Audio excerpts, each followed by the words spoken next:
Hello there, everybody, and welcome.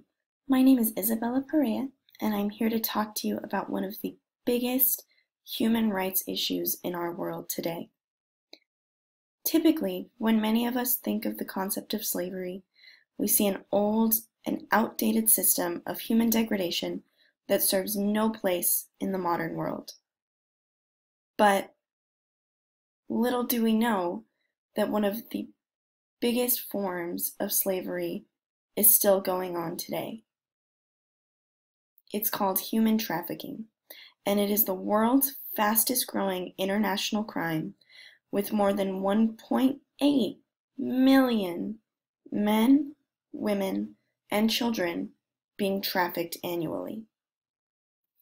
Of course, in some countries it is worse than others, and the epidemic has become more striking without even realizing it in some more isolated areas. Generally speaking, these isolated areas have higher tourist populations and also suffer legal issues. In this particular incident, the location that we are talking about is Amsterdam, the heart of the country, the Netherlands.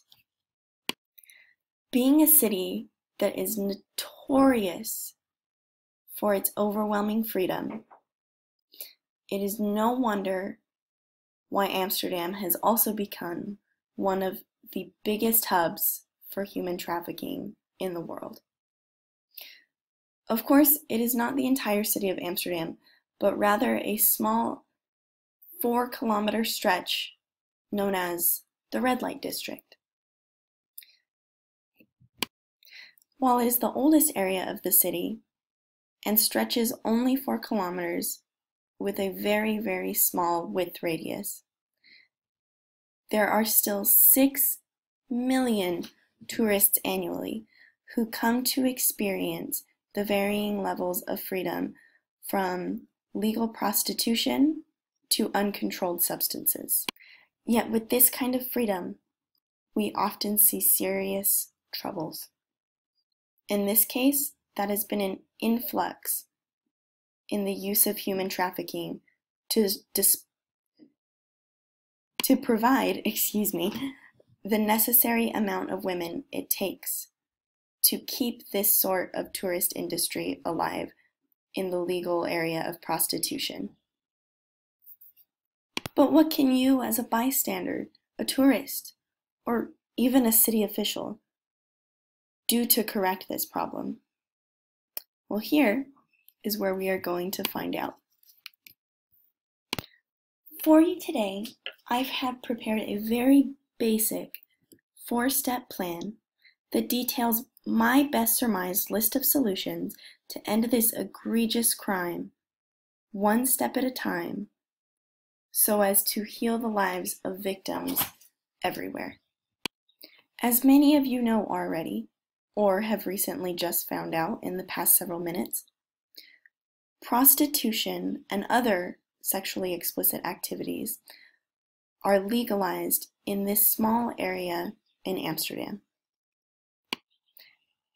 As it is a legal line of work, it is just like any other type of employment, where there are employees seeking out terms of their employment and finding out the best way to become affiliated with this particular setting. So, to begin, step 1. For women inquiring about a position in the red light district, ensure that they have the necessary paperwork. Just as you would in any other line of work or any other possible employment screening, it is absolutely vital to ensure that every single individual that is inquiring about a position has the necessary and proper paperwork in order to obtain the job at hand. Specifically here, what we would be looking for is 1. A valid passport from their home country. 2. A social security number. 3. A birth certificate to validate country of birth, as well as age.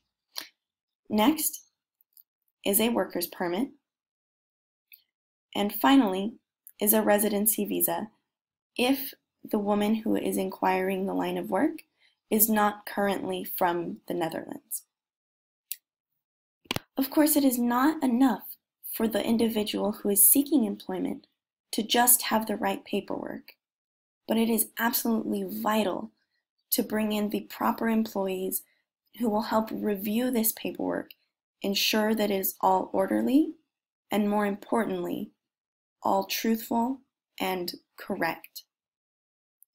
Oftentimes, many of the reasons that this paperwork suffers total review is because there are not enough people stood in part to actually view it. Yet by neglecting to find out whether or not this paperwork is true and correct, it could actually have a detrimental effect on the life of the girl and the life of where, as well as the place of her employment. As such, I am asking city officials and other employers within the De Wallen and Red Light District area to bring in supplementary employment so as to review this paperwork and all relevant accreditation at least twice a year. The next step, which would be step 3 in the overall 4-step process, is the one that can generally cause the most confusion and uneasiness for not only officials, but for the female employees themselves.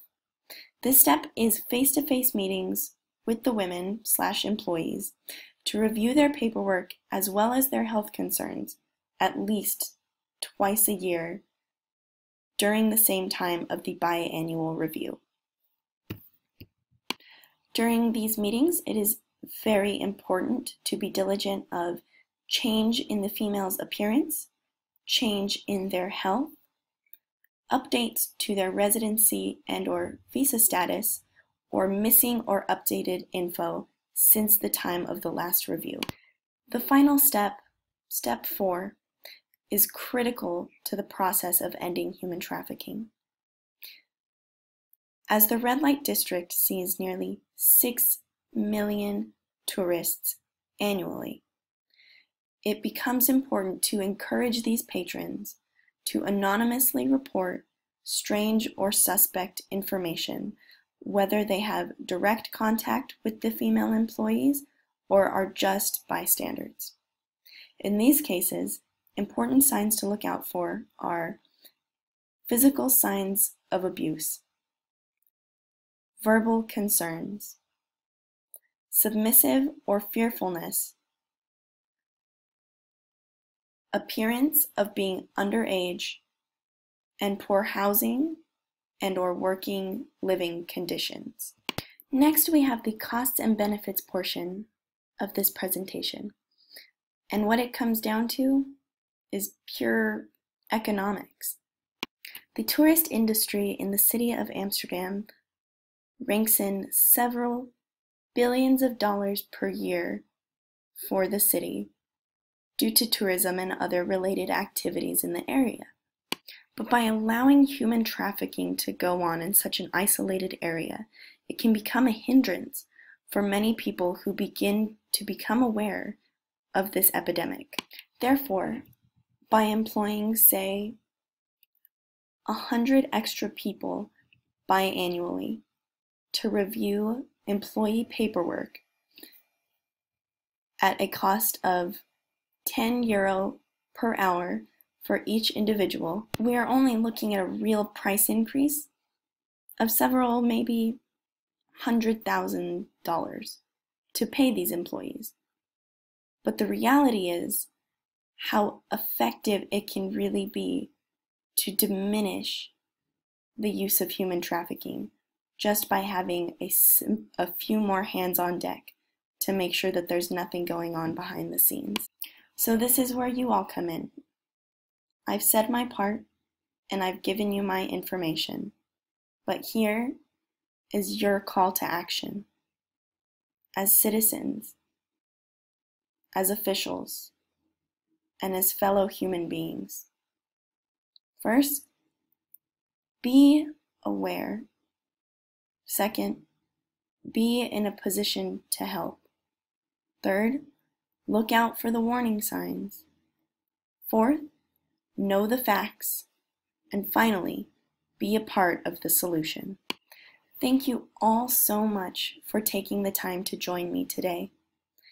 This is a vital issue that can only be solved with all of us working together. Thank you.